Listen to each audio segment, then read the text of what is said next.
So we're returning to the big question that we've seen very, very recently. Like I say, the Afghan crisis is not going to go away anytime soon. The government does deserve a lot of, shall we say, the boots that it is receiving directly to the head. But there is one thing that we have seen continuously repeated, not just in the House of Commons, but in the House of Lords, in the media, on the streets. We've seen it in blogs. We've even covered it on here in other various news articles. And that is that this is somehow the worst failure of British foreign policy since the Suez crisis. Now, I wasn't old enough to be alive when the Suez crisis happened. Like I say, the Suez crisis was 1956. But it was a very singular moment in British history. And to give you a very, very, very brief historical overview, like I say, there's a lot more going on. And trust me, if you want to go and look that up, there are plenty of videos discussing that online. But essentially, think of this as the short Cliff Notes version. And trust me, I know I am probably missing out a whole lot. But essentially, in the 50s, Egypt had gained its independence. Now, one of the things that it had, which was very, very crucial, not only to the world, as we've seen recently with the Evergreen crisis, where obviously the Suez being blocked caused huge trade disruption. The owners of the Suez Canal were pretty much British companies. The Suez Canal, I believe at the time, was its own private limited company, basically owned by the British. But since the Egypt had, again, gained its independence, the guy in charge decided, we are going to nationalize the canal so that rather than the British company gains the profits, we gain the profits instead, and we can, invest these profits in building up our own country. And of course, Britain didn't like that. Like I say, this was quite a very large income earner for them and the British government. And of course, the Suez Company had a very large political presence, not only in there, but in the Parliament as well. So it was very much decided and pushed upon British MPs that, again, British having the empire at the time still, although decolonization was taking effect, that we had to go and we had to defend our interests because this was, again, a bad thing to happen seen to Britain. And of course, when we went in to try and, again, basically seize the canal, America turned around and went, if you do that, we will basically stop sending you money to help you rebuild again from the Second World War, which again, at the time, we were very, very heavily dependent upon. And ultimately, Britain was again forced into a retreat. And basically that pretty much ended not only Britain, but I believe France was somewhat involved in it as well, from what I remember. Again, like I say, Cliff Notes version here. And again, it resulted in, well, essentially not only Britain fully losing that point of its empire, but pretty much signaling that Britain was no longer the top dog when it came to politics in the world again. It pretty much signaled that America was number one. And since then, again, we like to tell ourselves that nothing has happened as bad as that. But again, if you play that line, you ignore hundreds of political foreign policy failings that Britain has been involved in. And this article goes over this. And I think this is a fiction that, again, we need to get rid of. And even myself, I have invoked Suez a couple of times when I've done this as well. So it's something I've got to be really conscious of going forward as well. So let's jump into this article then, shall we? So this comes from The Guardian, and like I say, please do help support the channel. Like I say, like, share, subscribe to the channel. That helps out a lot. And also down below, there are links to my Patreon page and my one additionally, Buy Me Coffee, wicked well, Buy Me Coffee. And as always, thank you very much to all those people who support the channel. So, like I say, this comes from The Guardian. The title is, Was Afghanistan's Britain's worst failure since Suez? It's a very comforting fiction. The withdrawal from Afghanistan and the country's subsequent collapse to the Taliban is Britain's biggest foreign policy failure since Suez, according to Tom Tugner, chair of the Commons Foreign Affairs Committee that grilled the Foreign Secretary Dominic Raab this week. This analogy, which has been used by many others after the Kabul debacle, harkens back to events in 1956, and it's not had a lot of use over the decades since then.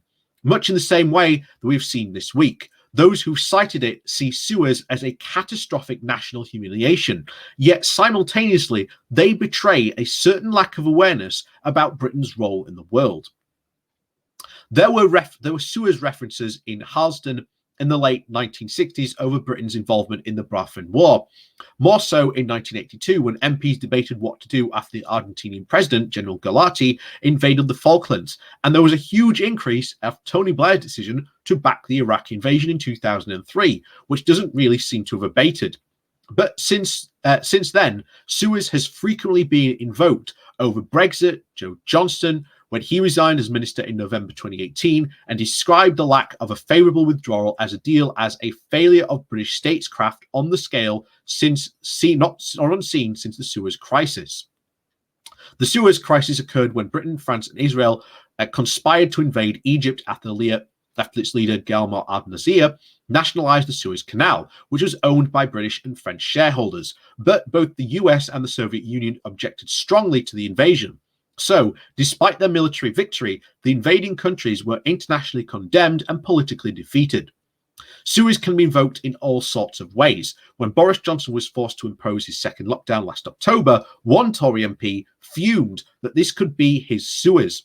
In this context, the comparison was really about the Prime Minister, Anthony Eden, and the fact that the crisis led to his downfall. The Suez was about Eden, never about the then Foreign Secretary, whom people often struggle to even remember, that was Selwyn Lloyd. Perhaps this bodes well for Dominic Raab. The Suez Crisis holds very much a lot of anxiety for the British establishment because it has become the historical shorthand for Britain's post-war decline. This is a very popular understanding that Suez was very much the turning point in British power. The country went from victory over Germany in 1945 and an empire of over 800 million people and a seat at the table at NATO and the UN, as to then US Secretary of State Dean Acheson made clear, losing its empire and then not really finding a new role.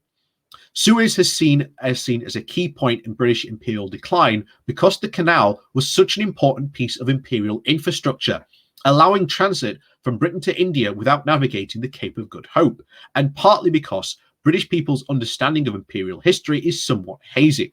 Egypt has been independent from the UK since 1922.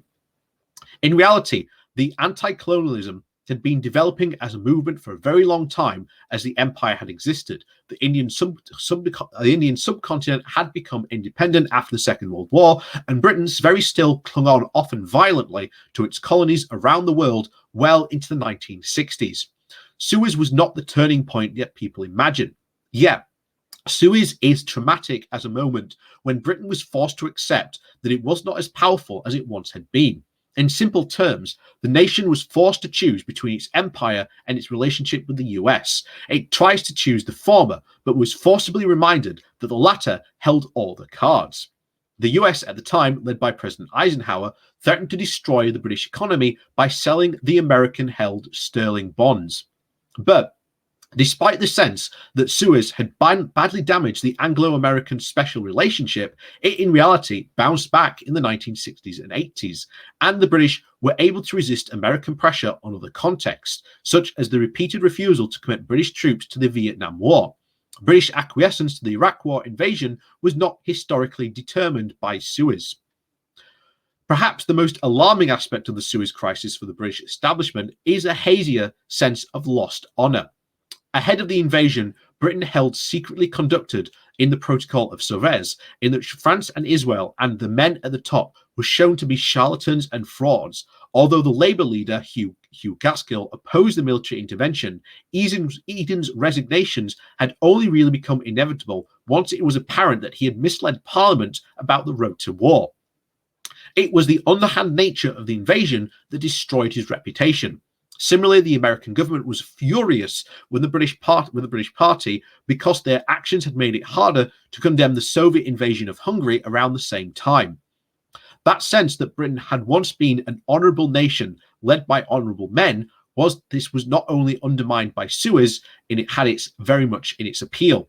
It had almost the works in an argument in all of Britain's previous dishonourable behaviour, not least in its own empire, although it is somewhat carefully ignored. Rab apparently disagrees with all of these consequences, saying, "I struggle with the Suez analogy." He replied to Turnland on Wednesday before reaffirming the comparison about the effort of lessons learned from the current disaster. Politicians love to claim they are learning lessons from the past. However, history does not exist merely as a compendium of examples to be applied in the future. It is a stripping of events of their historical context and reminds them of meaningless anyways. Invoking Suez is not really about learning lessons. Rather, it is about the singling a particular idea of what it means to be British in the world and constructing a history of British foreign policy in which the nation has made only one single mistake, which no event has ever even beaten in the disaster or ignominy. It is a very comforting fiction.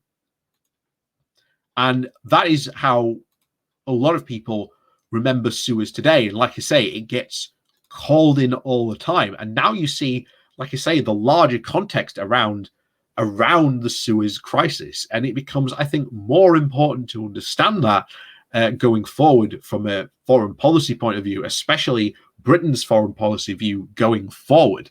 There was more going on than just the invasion itself. Like I say, there were backroom deals, which again showed that, that prime minister at the time had misled the country into war, which led to his downfall.